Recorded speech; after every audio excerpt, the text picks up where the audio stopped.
Hi guys, this is Bill from Spencer1984.com with another update to the Left 4 Dead 2 Jimmy Gibbs Jr. stock car. And this is going to be a real short update this week because I made pretty good progress on it, but not really a whole lot to show. Taking a look at what I did do though.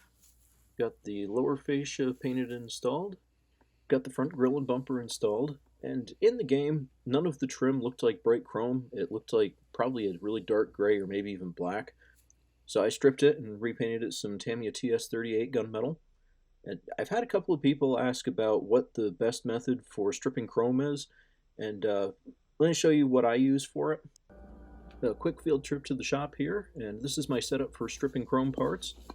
Just got a little glass jar, pour some super clean in it, put the lid on, leave it overnight, and that pretty much takes care of any chrome parts. Yeah, so that takes care of the grille and bumpers. For the window trim, I painted that with some Vallejo natural steel because that looked pretty close.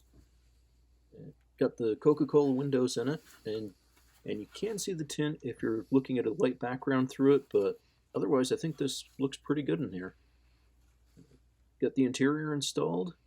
Can't really see a whole lot in there, but everything fits together nicely. Again, got to give round 2 some credit for this kit. And I got the edges of the lines wet sanded and polished, so that doesn't have the ridges on it anymore. And basically this is ready for decals. So I'm on the home stretch at this point.